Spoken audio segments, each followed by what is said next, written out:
Hello friends. గుణము. మనిషికి ఎంత అందము ఉన్నా, ఎంత సంపద ఉన్నా, నీ చుట్టూ చేరి నీకు భజన చేసేవారు ఎంతమంది ఉన్నా, మన ఆలోచన విధానం గుణం సక్రమంగా లేకపోతే చివరికి ఒంటరిగా మిగిలిపోతాము. అది ఎలాగో ఈ వీడియోలో చూద్దాము. ముందుగా లైక్ చేసి ఈ వీడియోను స్కిప్ చేయకుండా చివరి వరకు చూడండి.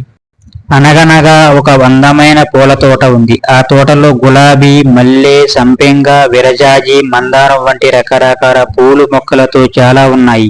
వాటికి పూలు బాగా విరబూశాయి. అలా విరబూసిన పువ్వులతో ప్రకృతిని చాలా ఆహ్లాదపరుస్తున్నాయి. అప్పుడే అక్కడికి ఒక సీతాకోకచిలుక ఎగురుకుంటూ వచ్చి గులాబీ మొక్క మీద వాలిపోతూ అక్కడే ఆగింది. వెంటనే ఆగావేంటి అని ప్రశ్నించింది గులాబీ మొక్క. నేను అందంగా ఉన్నానా అని గులాబీను అడిగింది సీతాకోకచిలుక. అందుకు గులాబీ నవ్వుతూ, నీకేం తక్కువ, నారింజ రంగు రెక్కలతో మధ్యలో నల్ల నల్లని చిన్న చిన్న చుక్కలతో చక్కగా ఉన్నావనుకో అని జవాబు ఇచ్చింది. గులాబీ మొక్క మాటలకు సీతాకోకచిలుకలు ఎంతో ఆనందాన్ని కలిగించాయి. అక్కడి నుంచే ప్రక్కకు వచ్చి నా గురించి మళ్ళీ ఏమనుకుంటుందో అంటూ మల్లి మొక్క దగ్గరకు వెళ్ళి అడిగింది. అప్పుడు మళ్ళీ సీతాకోకచిలుకతో నువ్వు అటు ఇటు తిరుగుతూ ఉంటే తోటలో రాణిలా ఉన్నావనుకో అంది. మల్లి మొక్క అన్న మాటలకు సీతాకోకచిలుక మరింత ఆనందించింది. పక్కనే ఉన్న బుద్ధబంతి మొక్క దగ్గర కూడా వెళ్లి తన అందం గురించి అడిగింది. గులాబీ మొక్క, మల్లి మొక్క రెండూ చెప్పిన మాటలే నావి కూడా. నిజంగా చాలా బాగున్నావు నువ్వు అని సమాధానం చెప్పింది బుద్ధబంతి. మీ మాటలు నాకు చాలా సంతోషాన్నిస్తున్నాయి అంటూ అటువైపు మందారం మొక్క వైపు వెళ్ళింది. దాని వద్దకు వెళ్లి మళ్ళీ అదే ప్రశ్న అడిగింది. వెంటనే నీకు నాదిష్టే తగిలేట్టుంది, అంత బాగున్నావు నువ్వు అంటూ మందారం కూడా సీతాకోకచిలుకను పొగిడింది. నా అందాన్ని మీరు అందరూ పొగిడినందుకు చాలా ధన్యవాదాలు అంటే ఎగిరి వెళ్లిపోవడానికి సిద్ధమవుతున్న సీతాకోకచిలుకను మందారం ఆపి ఇలా అడుగుతుంది. ఇంతకు మా అందరినీ నీ అందం గురించి అడిగావు సరే, నీకు ఎవరూనూ నచ్చలేదా? మాలో ఏ ఒక్కరిపైన వాలకుండా వెళ్ళిపోతున్నావు అని ప్రశ్నించింది.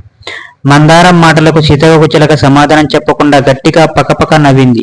ఇంతలో సమాధానం చెప్పకుండా వెక్కిరింపుగా నవ్వుతావేమి అని మందారం కొంచెం కోప్పడుతూ అడిగింది. కోపం వద్దు మిత్రులారా, నాకు మీరెవరూ ఇష్టం లేదు. మీ అందరికీ దూరంగా ఉన్న ఆ జామ చెట్టు మొక్కే నాకు అంటే చాలా ఇష్టం అని బదిలిచ్చింది సీతాకోకచిలుక. ఆ మాటలకు పూల మొక్కలన్నీ ఆశ్చర్యపోతూ, కాయలే కాని పువ్వులు పుయ్యవు, అలాగే సువాసనలు కూడా వెదజల్లలేని ఆ జామ మొక్క అంటే నీకు అంత ఇష్టమా?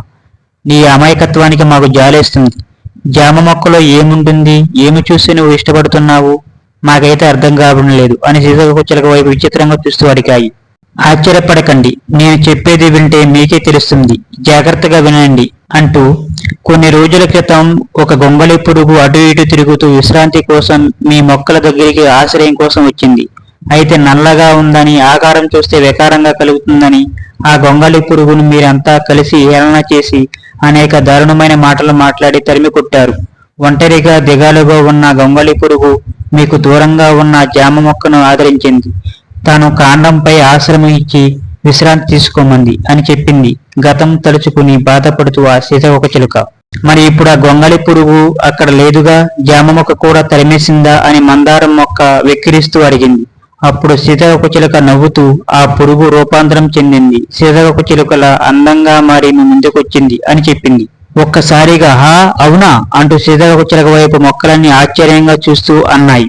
ఆశ్చర్యం వద్దు, అప్పుడు ఆకారం చూసి నన్ను అసహించుకున్నారు, ఇప్పుడు నా రూపం చూసి ఆదరిస్తున్నారు. కానీ అందం కన్నా గుణం ప్రధానం అనుకుంది ఆ జామ మొక్క. ఆదుకున్న వారిని, ఆశ్రయం ఇచ్చిన వారిని మరవరాదు. ఇప్పటికైనా అందం కన్నా గుణం ప్రధానం అని గమనించండి. ఇది చెప్పాలనే మీ ముందుకొచ్చాను. ఇంతసేపు మాట్లాడాను, నా నేస్తం పిలుస్తుంది, నేనే వస్తాను అంటూ ఆ సీతాకోకచిలుక చిట్టి చిట్టి రెక్కలతో ఎగురుకుంటూ వెళ్లి జామ మొక్క మీద వాలింది. చూసారా ఫ్రెండ్స్, జామ చెట్టు ఎటువంటి గర్వం లేకుండా గొంగళి పురుగుకి తన కాండంలో చోటు ఇచ్చి ఆదుకుంది. అలాగే సీతాకోకచిలుకగా పరివర్తన చెందిన తర్వాత కూడా సీతాకోకచిలుక అందాన్ని చూసి ఈర్ష్యపడలేదు, అంతే స్నేహంగా ఉంది. మరోవైపు ఆ పూల మొక్కలు గొంగళి పురుగును అసహ్యంగా చూశాయి.